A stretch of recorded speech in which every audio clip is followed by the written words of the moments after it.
Community Beacon, Fridays at 6:30 EST, with your hosts Michael Seville and Joel Simmons. A channel whose focus is liberty. A place where the lessons discussed and taught will create openings to a more open and freer mindset. A mindset where you may reach the height of your potential and excel. Here are your hosts, Mike and Joel. What's going on? Every time I see you, you are somewhere else, brother. What's going on? What's going on? What's going on, people? What's going on, audience? We'll get to Joel in a second. As you can see, he's in a different location. Community Beacon coming at you every Friday at 6:30. I'm so glad to be here once again in the place to be. As you all know, this is pre-recorded, but still put your comments in. We do read them, we do answer them, and we do enjoy how we get engaged. Listen, like and subscribe. Like, subscribe, and share. That's what we're here for. We want you to be a part of our community. We want your friends to be a part of our community as well. So anyone who you feels can needs this information, share it with them. And of course, we got the man, the world traveler, the mover and the shaker, Joel Simmons over on the other side. What's going on, my brother? What's going on? Hey, man, it's all good. We're doing well. I'm over here in sunny California. Beautiful place. Staying at the Biltmore out here in California, nice. Los Angeles, California. Got an event going on here. So we're going to be present here for this weekend. Yeah, man. Glad to be here. Glad to be with you. Hey, by the way, y'all out there, don't forget, this is the king of hosts, Michael Seville, the king of real estate. The king of real estate. Yeah, that's right. Take a bow. So don't forget to check in with him every single Monday at 9 o'clock for Motivational Mike Monday, 9 o'clock Eastern, right? Also, check me out. Tap in, get in there, subscribe. If you haven't already, follow. If you haven't already, love, y'all. Send the love there, send the love. And then also we got the podcast, the brand new podcast on Wednesdays at 12:30. It starts with me, all right? So we had a great featurette this past Wednesday. Wow, that was a fire one. Look into that, you'll love it. It was a great one. That was an upcoming star right there. Her name was Holly. All right, listen. And then today, as Mike said, the Community Beacon, 6:30, we coming at you live. Actually, this one's pre-recorded, but hey, we're here. We're doing this thing. There's no cuts in this thing. There's no cuts. All right, so it's still live. It's just pre-recorded. Yeah. All right, what are we getting into today, brother? What's up? We're talking about pressure. This is the month. Last month, and it was last week. We did legacy, right? So that awesome. Everything was, so impactful. Like we said last week, we're doing this with you guys as we go through this. I'm getting information from Joe. Joe's getting information from myself. You all don't see Anna. Anna's in the background, and she contributes heavily to this show as well. So we're all yeah. Shouts out to Anna, man. So, yeah, we couldn't do it without her. So we're all getting this information. Well, here's an interesting point is that we did legacy last month. My mother's birthday was the 29th. It was on Friday. And God bless her. Yeah. And the show, you know what I mean? Like the show, no, I'm sorry, it was Saturday. And it was like, this is so cool that we spoke on this legacy, and she is the epitome of making the sacrifice for legacy. So happy birthday to Ma Dukes. Love you. Happy birthday. So yeah. Rest in peace. And man, it was beautiful. Me thinking about that. So that's what happened on Saturday. So this month we are getting into pressure, the stresses and pressure. And I'm excited to get into that. What about you, brother? Absolutely. Let's dive in. Yeah. All right. Yeah. So the pressure. Just in a definition of it, y'all, pressure is the use of persuasion, influence, or intimidation to make someone do something, and this is just one form of pressure, because we're gonna dive into different different, go deeper into that real definition about how pressure can affect you and how it can affect other people. And it's not always going to be the influence. Sometimes it is just the natural things that are occurring inside of your lifestyle that's going to influence the way you think, right? Yep, Yeah, yep. man. People's, So, places, environments, all that contributes to the pressure that we're receiving. And we're going to kind of amalgamate the pressure and the stress, kind of putting it together, right, brother? You were explaining that a little bit earlier. Go ahead. yeah, I mean, right now the pressure of making that flight to get here and the delays. Yeah, listen, brother, you should have seen them on this airplane. They were going nuts. All right, so let me just tell you about it just a little bit. I hope they don't Yeah. mind out there, but I'm telling you, man, we're getting on this flight, and I'm like, whatever, man, it's all good. It is what it is. We just got to make it happen. We pull out onto the tarmac, and while we're out there, we just end up sitting. Now, they don't want to tell us anything, but they got to because they realize they got to turn the plane around. So finally, after 15, 20 minutes, they're like, hey, listen, it turns out that they misloaded the luggage. Like, the pilot's like, this has never happened to me in 30 years. Never. He's apologizing and everything. I never heard a pilot speak so much on a flight, you know?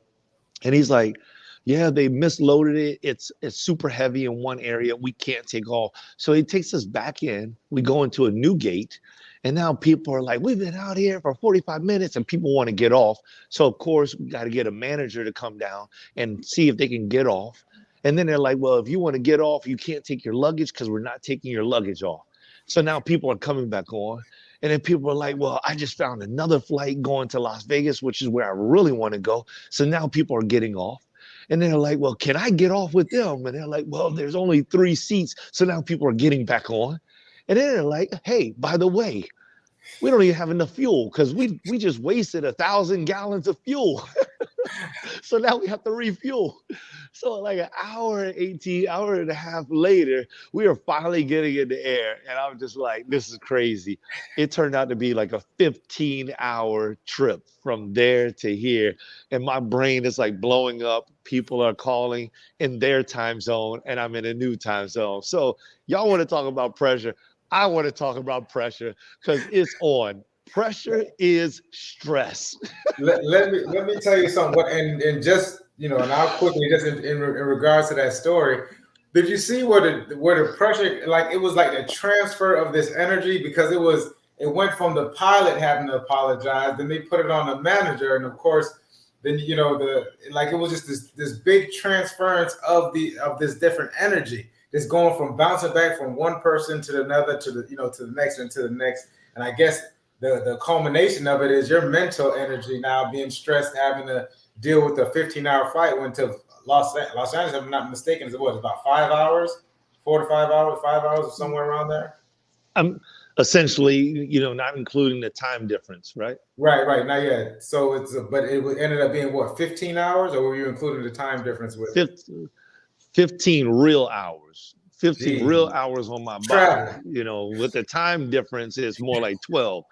But real hours, my body felt every last one of 15 hours. I don't care what they say. They could them 3 hours did not disappear on my body. Listen. So here we go. So we can step right into it. This is a great segue into how does one become aware of pressure? Becoming aware of the pressure, because you got the 15 hours and you're noticing it now, which first off, I'm applauding you for even getting on and making this thing happen in regards to the community beacon. We always make it happen. That's number one. And no matter what the conditions, and this is a testament to it. This brother's got 15 hours of having to deal with flights, and it's not easy. Jet lag is real. So going all the way to the other side and dealing with the time. What time is it over there? About 10 o'clock or so? 10 o'clock. So so the brother is fully aware of the pressure. And so before we kind of came on, and we have pre-show, Joel is also EMT, firefighter, etc. And so I had a question for him, and I wanted to know how often this happens. And of course, you can explain, brother, in regards to the question that I asked you about blood pressure earlier on the show, about how often do you get on a call, and it's something in regards to that. Yeah, absolutely. Absolutely. That's a great question. Once again, reminds me of a patient I recently had within the last week or so. And we get on scene and, they're experiencing anxiety and some palpitations and whatnot. And the first thing they come out when I start asking them about their blood pressure, and they start to tell me like, hey, listen, I've got low blood pressure. My blood pressure is so low that I've had to go to the hospital for. I'm like, okay, not a big deal. Tell me some more. Tell me some more. This in my mind, I don't tell them not a big deal because I've got better bedside manners than that. But in my mind, I'm like, not a big deal. There's a lot of people that are walking around with low blood pressure. Let's see what's going on. Let me dive deeper into their situation. As I have my crew, pulling up all of their vitals, I look at it and I'm like, this is in my mind, like 220 over 110. And what's normal? What is it? What's normal? Normal is 120 over 80. So I mean, their pipes are ready to burst. You know what I mean? Their arteries. Well, there's a lot of people that live with this, and I've seen some that are much higher than this. But that leads into things like cardiac arrest. Also leads into things like a TIA or a stroke, because, and it's not always the larger number. I mean, I don't want to make this a medical show, but the systolic is the number on the top. The diastolic is the number on the bottom. The diastolic is your resting. So when you're resting, I mean, anyone who understands this, just think about it. You're standing up, you're running around. You would think that pressures are higher because you're moving, right? But when you're laying down and you're resting, you would think that pressure is almost at minimum. Imagine it this way: Niagara Falls versus a quiet riverbed. So if your quiet riverbed is acting like Niagara Falls, that's a bad thing. So getting into it. So then the next question that I asked you was, how often is this that you come across when you come to a call, people don't even necessarily know that they have high blood pressure, that this is exactly going on? I'm sure they have some certain symptoms, but they're not necessarily knowing that this is their blood. This is what's going on. This is a frequent thing. This happens all the time, where people are really unaware of what is happening inside their body. A lot of people recognize there has been a change, but most people do nothing about it. Yep. They just stay oblivious. I talk with them. I'm like, so when did this start? I don't know. Well, did you start feeling bad today? Did you get that headache today? They're like, yeah, it started about a half hour ago. So your headache started by, oh, no. No, I've had a headache for about 2 months. Come on. Well, and so this is, and people, and we're taking you down this path because this is the thing in regards to becoming aware of pressure. Oftentimes, we become aware of pressure when it's the straw that breaks the camel's back, so to speak. Yes. Right. So leading up until to that point, it's like we're living with these different pressures and these stresses, these emotional stresses, the environmental stresses, etc. And I'm so glad that we're going to get into this month, and we'll be diving really, really deep into it. But we kind of want to paint the picture of what we're talking about. And if we can put it on the screen, and it was a thought process in regards to the what was it, 90%. Yeah. And we'll bring it up because this was done by Clemson, but I'm sure this has been established, was that in addition, medical research estimates as much as 90% of illness and disease is stress related. Stress can interfere with your physical functioning and bodily processes. High blood pressure, which we spoke about, cardiovascular disease, which we spoke about, heart disease, have been linked to stress factors. And a lot of these things come from just the chronic having to deal with stress chronically and not necessarily even knowing that it's stressful. I remember working at a job. I was working at the Drug Abuse Foundation. This is when I first got out of college in Delray. DAF, the Drug Abuse Foundation, right off Swinton. And I remember I used to do overtime in medical records. They would give me overtime if I worked medical records because they were understaffed. So I would be there for maybe 2-3 hours in the morning. I'd do like 2 or 3 hours later. And that's just basically putting up client files, etc. And I can never forget, this is me fresh out of college, bright-eyed, I'm going to change the world kind of deal. And the guy says to me, he's like, Mike, and by that time I had been there 3-4 months, and I'm the one in the hallways like, hey, how you doing? Hey, what's going on? And I'm cheerful, Mike. I'm happy I got my first 40-hour job. Now I'm working, right? I'm working. And he said, everybody else was like stressed out. Every other employee was always going through stuff. I can't believe they're doing this to us, and they would have issues with policies, procedures, etc. And I can never remember the medical records guy. He ended up leaving. He found another job and left prior to me leaving. And he said, Mike, working here is just like, it's like someone has a hammer and it just starts tapping against your head. And he said, guess what? He said, after about a year or 2 years, you learn to live with it just tapping against your head.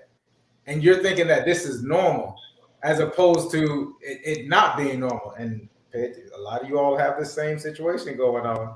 You all are living in certain situations that you think is normal, that could be deemed as traumatic and could be emotionally stressful, and you're just allowing this thing to tap at your head. And then someone has to bring up to you that, this is not normal, because oftentimes we just get caught up in a loop and the exposure. So this is what we're really, really going to get into in regards to, this month we're going to be talking about this thing. These slight taps that are going against your head, and after a while, 6 months, a year later, you're functioning in a what would be the word, brother? You're functioning in a it's not disorganized. You're just functioning. You're functioning in a chaotic environment. The word will come to me and I'll repeat it. But this is what we're doing. A lot of us are functioning in that kind of environment. Go ahead, brother. I don't want to steal your thunder because I know you. No, you're doing well. That's really what happens, is that the unnormal becomes normal, the abnormal becomes normal. And we'll get into this later on in the month, but like abuse. Abusive relationships. People are functioning in abusive relationships. A dysfunctional relationship has become a functional relationship because we have created functionality. Just to give you an example, sometimes what we're doing at work will end up having an alarm go off, and we'll silence the alarm. This is what happens with a lot of people. You just silence the alarm. You don't actually fix the issue. You got to fix the issue. So I think that's part of what we're going to get in today, is just more about, becoming aware of it. Right. In this whole process of becoming aware, there's like a few different things that you really have to do. The first thing is knowing how pressure works, understanding what those pressures are. That's important. You know what I mean? Yeah. So when I say that that's important, it's because plenty of people don't recognize it. Just like what you're saying, Mike, it's like they got this tapping going on inside their mind, or like the individual was saying at the job, it's like, I'm so upset. I'm so stressed out dealing with people here. And sometimes we don't even call it stress. We just, these people, those people, the work environment, whatever it is, it's unhospitable, it's hostile. It is what it is, and then it comes down to, it is what it is. But what are we doing with it? Now that we know that this pressure has opened up the door, what are we doing with it? Because it's really about the application that we apply to the stress, to the pressure, that will absolutely make the difference in physiologically, how it responds inside of our body, mentally, how it responds inside of our mind, emotionally, how it responds to our ability to cope and use our coping mechanisms. Those things happen. Knowing how the pressure works gives us an inkling, gives us an understanding of what we may be able to do to take away the pressure or to relieve the pressure. And it also gives us understanding of why certain things are happening or reacting inside of our bodies. I love it. You said it is what it is. And that's that hopelessness. That's that hopelessness attitude. And I switched it around. I remember at one point in time, people kept saying, it is what it is. It is what it is. And I said, you know what? No. I started saying, it's not, it is what it is. It is what it is. It is what you make it. If it is what it is, then you get into this victim mentality. And once I understood that words mean things, we say it all the time on the show. Words are words for a reason, and we use certain words for a reason. It is what we make it. And so now we're getting into the first, the awareness. We need to be made aware of the pressure. We need to know how pressure works, because, right, brother, all pressure, all stress, there's something called eustress, is not bad. In fact, the stress can also give you opportunities. Once you're made aware of it and you know how it works, it can also give you certain opportunities in order to overcome. Because, what's the quote that we're using? You can allow pressure to bust pipes or make diamonds. The pressure can bust pipes or make diamonds. So if we're not aware of it, we don't know how it works, it's going to bust the pipe. We don't know what to do with it.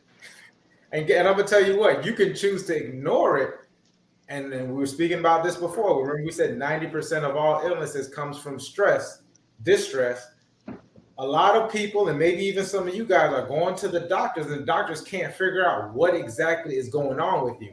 And you may even start to have what would you call showing physical signs, just presenting, how it presents. You may have certain things that start to present, and the doctor doesn't even know why it's there. And they're putting it against all these different diagnoses, or trying to figure out different ways of how, and they're sending you to this doctor, they're sending you to that doctor. They don't know where it came from. Why is there? A lot of this is because if you may forget about a lot of these different stresses. You don't understand how the stress works. You don't even know that you're aware that it's there. And now all of a sudden it's starting to present onto your body. Pay attention. If you're having these illnesses, you're all of a sudden, what was it? Immuno health and chronic, all compromising. And then you have these chronic illnesses. You never played sports, you never did anything, but your knee hurts, or your stomach, you're not digesting. One of the biggest ways that stress shows up is gastrointestinal. You don't understand why you have these stomach issues, these stomach problems. It just all starts to manifest. So it's important for us to have those different things in regards to of how pressure works. And then on the other side of it is making diamonds. Once we're aware of this stress, once we know how it works, we can take a step back, and now we can say, okay, how can I deal with this? What are some ways for us to deal with it? Because, in order for us to go on to bigger and greater things, we need stress to get us, because stress is going to happen when you become uncomfortable, right? And we know that everything is outside of our comfort zone. So we're essentially going to start to use stress to make it advantageous, and we're going to make it work for us, right, brother? Are you following? No, absolutely. And then just coming in where you started that whole piece of conversation right there, this little conversation piece, like it is what it is. Which I mean, I still use that whole saying. I know that saying goes around. It's probably gone around the world by now. Yeah. And I agree with you on that. It is what it is, especially when you have no power to control it, and that's an important thing, because that's one of the things that we want to dig into is having control versus not having control. But before we go there, what you were saying about your own personal life, no, it isn't just is what it is for me personally. Yeah. And that's how it is for me personally. It is not. It is what it is. Now, if I'm looking at another situation and there's nothing I can do about it, you know, this cup of coffee, it is no longer hot. It is what it is, because I'm on the middle of this show and I'm not going to get up and go get me another cup of coffee right now. So it is what it is. I'm going to keep drinking it even though it's lukewarm because I want my coffee, you know. So that is what it is. But me and my mindset is not that. This is what I taught my little boy. And I put this up on his wall, you know. And I don't know if I'll quote it exactly, but this is what I gave him. Life is what you make of it. So make it great. It is your life. And it's the only life you get, you know. And so think about that. You got to let that settle in. Life is not life is not an accumulation of the things that are happening to you. It is an accumulation of the things that you are doing, either in action or reaction, but it is still your choice. No matter what. I love the story about the hurricane. You know, I just love the story. I unfortunately, I haven't actually read his book because I'm reading a lot of other things right now. But you know, I am so fixated in watching the presentation of what the hurricane had done by Denzel Washington in the movie of the hurricane. And then, so I did do some listening in to his YouTube, which you guys can find that. Check out his YouTube interview.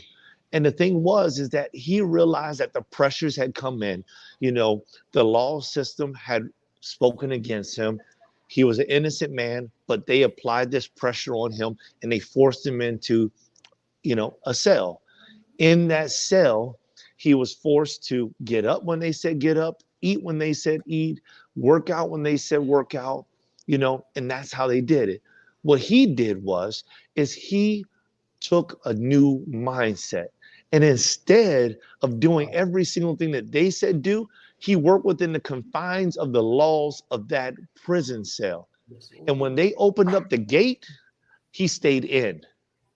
When everybody went out to go play basketball, work out, he slept. When everybody went to go sleep, he got up and he worked out. And he would read books and he would write. He made a whole new life. He dealt with the pressure differently. And in so, he transformed his entire body into a muscle. He transformed it into like a weapon, a full embodiment to protect himself. And this is how, you know, pressure can either burst your pipes or it can create the diamonds. We have those types of choices, but we have to be the individual, like the woman who had the issue of blood. You know, she was bleeding all that time, went out to find everybody else. But in the end, there was one man that could help her. And she decided against all odds, she would press her way through the audience against all odds to be able to reach the one that would be able to give her the final relief. She gave everything. And so I think that that's something very important for us to understand. In order for life to not just be, it is what it is, we have to take life into our own hands, so to speak, and begin to make the decisions that will make our life better. I love it. And for those of you guys, it's Reuben Carter is the hurricane that Reuben Joe was talking about. So it's awesome. So listen, so as we get into this month, we're going to dive a lot deeper into pressure. It's a big conversation. I'm glad we're able to have it. It's going to be awesome, guys, and I think this is really going to help a lot of us because, like I said, oftentimes we don't even know it, and sometimes we do know it. We just don't know how it works and how to get away from it or how to use it for our own advantage. So cool. So before we get off, some of the things that we're going to kind of go back to is that we made a list of 7 things of what we're doing with the pressure. And we're going to also take that list and use it for the rest of the month. So you want to keep this list handy. What's the first? The first part of the list is what we have to identify. Right? We have to identify the different stresses and pressures. Where is it coming from? You know, we have to start to figure these things out. Go ahead, brother. Who, what, when, where, why, how. Right. Yeah. As we've told you all from the very beginning, as Mike has claimed to be the scripture of the community beacon, Habakkuk 2:2. You need to write this down too. Yeah. Write down when you start to feel the strain, the pressure, your head hurts.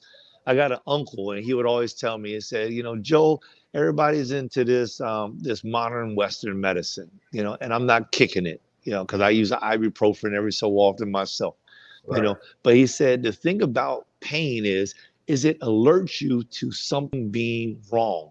Remember when I was talking about like an alarm system?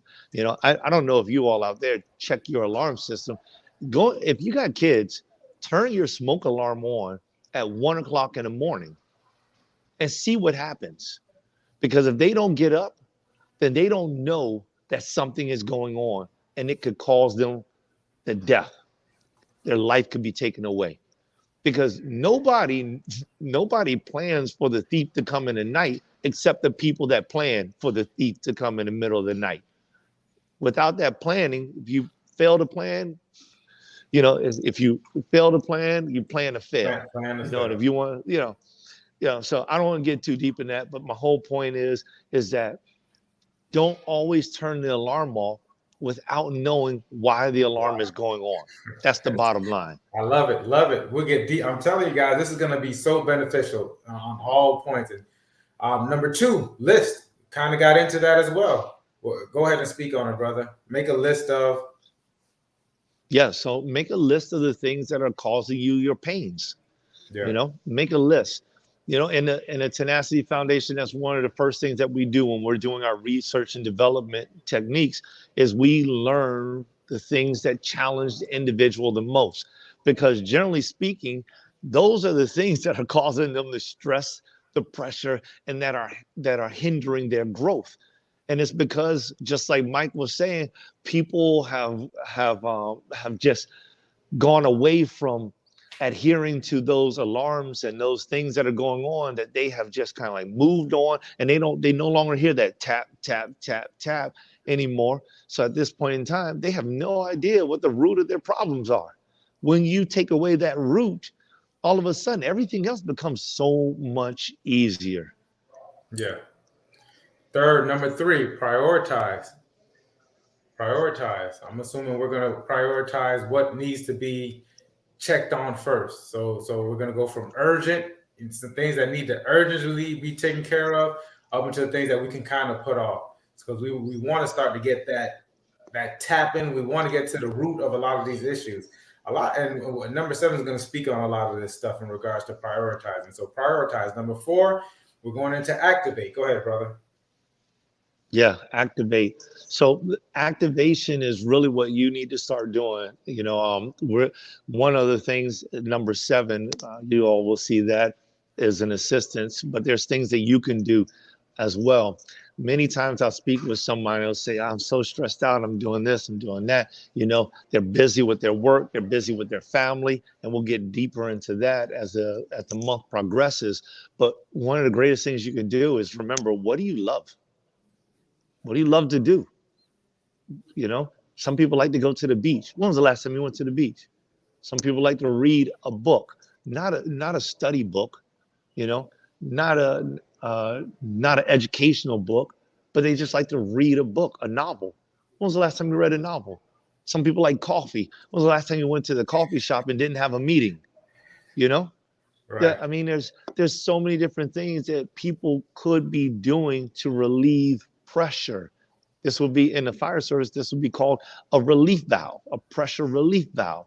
It's when you relieve yourself of some of that pressure by activating your body and doing something that will help you. Yoga, whatever it is. Yoga, all that grounding. And there's a reason why the beach is so effective. You're taking your shoes off, because normally we're in shoes, and you're actually grounding yourself, getting one. You got the ocean, there's abundance, all of that. That just makes life seems so much bigger than whatever your problems are. So that's awesome. So we'll get into the activating, taking action. Number 5, less is more. Less is more. I remember someone said, because once again, we're gonna use this stress to make us better. We're gonna use this stress to get to our greatness. And so, and greatness is not something that just comes easy. Greatness is something huge. There's a bigger picture to it, right? And so I remember someone said, well, what's the easiest way to eat an elephant? They said one bite at a time. So one bite at a time, and we're gonna eat this elephant. Number 6, take a break. That's hard for me. That's hard, but it's needed. If you're running on adrenaline, I mean, because sometimes I'm just running on adrenaline because I'm excited, people. I had a Monday. I had the opportunity to go speak to some high school kids. Excellent thing, excellent time, and I hadn't spoken to kids in a little bit of time. It's been quite a while before I had an audience of children, or I wouldn't call them children, they're young adults.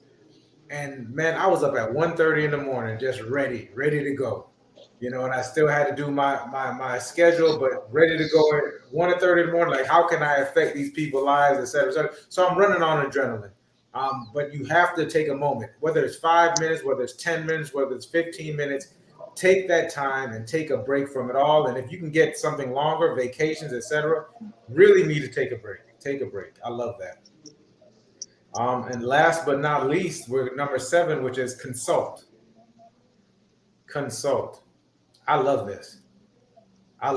And there's so many, there's organizations that you can go consult with. You can get mental help, et cetera. And then you got the brother on the other side of the screen. Excellent resource. Excellent person to talk to that's going to give you, that really cares. There's some people that don't care. I can attest to it. The brother cares to get you headed in the right direction. So why not go talk, schedule some time with the Tenacity Foundation. These things change. This is life-changing, especially if you have been dealing with certain things for a long time, dysfunction, emotional and mental stress, different traumas, etc. Some of these things we can't do it on our own. And last but not least, I want to speak to the brothers on this one. Let me look into the camera. Brothers? Look into the camera, man. Brothers? I'm going to say it with a smile on my face. Brothers, you need to speak out. One of the things that's used against you is this being so strong that you can hold it all within yourself. That does not work, and it's not effective. It's not effective. Find you some other, I would say, go get you a real good group of brothers. That's what I do. I got a real good group of brothers that I can go to and have conversations with. That's not necessarily, and it's not coming, and they'll speak to me. There's a brother on the other side that's not going to come from a judgment aspect of it, but it's going to come from a place of love and caring and wanting to see me do better. And you have to have that. I say, I get professional help. Go see the Tenacity Foundation. Some of you all may need mental health. Is also you also need to, have a group of you that you can just call up on the phone and say, hey, I'm struggling with this, or I need some support with this. What do you think about this? You have to have that, and you don't need a bunch of yes men either. Yeah, you're doing the right thing. This is how you're supposed to go. You're not going to see growth from that. Have some people that can give you some other, opposing views, and then not even necessarily opposing, just give you a different way of seeing things. So that's where consult is. But overall, call Joel. Huge help. If you don't have anybody, plug in. That's what the community beacon is about. You got to plug in. Plug in with people who are moving in the direction that you want to move into. I know you got a little bit to say about that, brother. Maybe a lot, but I know Anna's telling us we got to go. Yeah. Listen, I just want to tap onto this real quick also, kind of like final words for me, I believe. And that's just the law of conservation of energy. That law teaches us that energy is never dies. It just transfers. So think about the same thing with pressures, with force. In the fire service, we learned that, if you get into a car accident, head-on collision, and it begins to crush, there's a pressure, there's a force that's right in there. That energy from the two vehicles coming at each other begins to compress the vehicle. You would think that it would end there, but it doesn't. it goes inside the vehicle. And when it goes inside the vehicle, it goes into the body. And it goes into each and every single cavity of the body, every joint. At every single joint, there's an opportunity for that joint to break, a bone to break, just like that car. I've found, unfortunately, that in the cases of drunk drivers, most of the time, the drunk drivers are the ones that I end up taking to the hospital on head-on collisions. It's a very unfortunate truth that the people that are not drunk generally don't live. And I'm not giving you a statistic. I'm just telling you what I've seen. And my theory is because the drunk person never even knew they got in an accident. So they allowed for that energy just to flow through their body. I mean, I'm telling you, I have pulled people out of vehicles where the vehicle was so crushed, you could not imagine that a person could actually be in there. And after we cranked that door open, spread out that dashboard, and removed this person from around the steering wheel, they smelled like alcohol and they didn't even have a scratch on their face. Whereas in the other vehicle, everybody in it had perished. And this is a sad truth, y'all. And so relating that to pressure, don't allow pressure to stop inside of you. You got to let it go. I got a saying, and I think it's a song too. If you're going through hell, don't stop. Don't stop. You're going through it. Why stop? Don't start looking around. Don't start investigating. Just go through it. Because once you go through it, you're out of hell. So if you're going through hell, don't stop. And if you catch hell, don't hold it.